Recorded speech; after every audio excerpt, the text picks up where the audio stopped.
Hi everyone! This is Carla from Shopping Apps Tips PH at welcome sa aking YouTube channel. Our topic for today is what is change of mind returns in Shopee? If you are interested, keep on watching! Change of mind is a new return and refund reason that allows you to return products if number 1, the fit and style of the product doesn't suit you. Number 2, the product has a better price somewhere. Number 3, you don't need the product anymore. For example, meron po tayong in-order sa Shopee at na-deliver na siya sa inyo. For example, binuksan nyo yung parcel na yon, sinukat nyo, at hindi nagkasya. So, kung gusto po nating i-return, i-click lang po natin ang return/refund. So, ito, meron po ako dito. Kaya i-click lang po natin ang return/refund. Ayan, meron pong nakalagay dito na I have received all of my items but there are issues and I didn't receive all of my items. So, pipili lang po tayo dyan kung alin sa dalawa.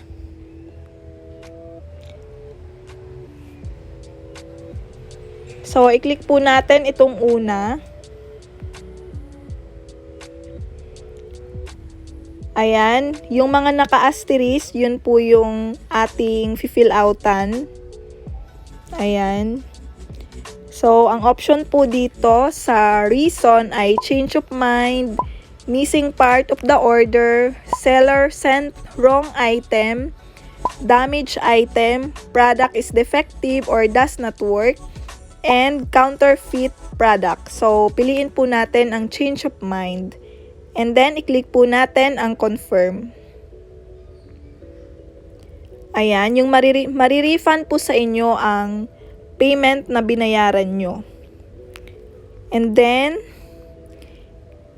magsasubmit po tayo ng clear photo showing the product is still in sealed and unused. So, i-view po natin yung example. So, ganitong picture po ang ating gagayahin. Ayan. And then, kung meron ka ng picture, i-click na po natin itong add photo. Ayan. And then, i-select po natin yung picture.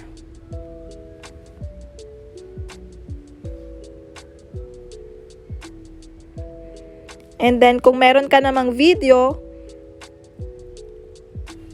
ng parcel na in-order mo, lagyan din po natin dito.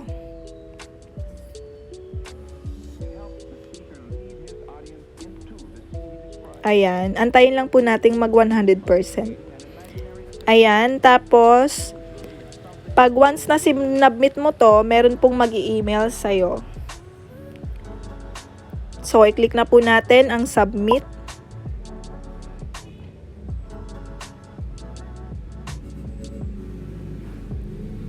Ayan, may notification ako, kaya meron na pong nag-email sa atin. So, pipili po tayo dito kung drop-off or self-arrange. So, pag drop-off ay free lang siya and then yung courier po natin ay si J&T Express. So, dadalhin po natin yung parcel natin sa pinakamalapit na branch sa atin ng J&T Express. And then, itry naman po natin ang self-arrange. Ayan. I-click po natin itong how to ship.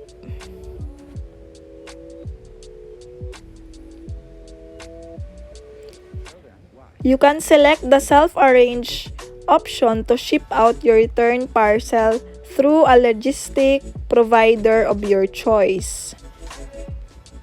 So, ito yung mga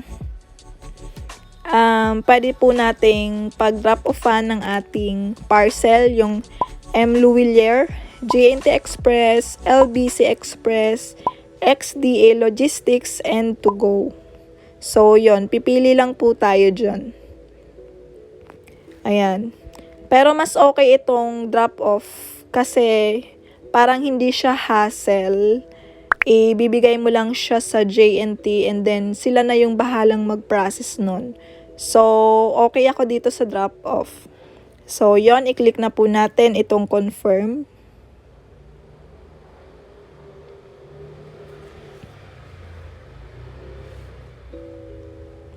Ayan, ito yung tracking number.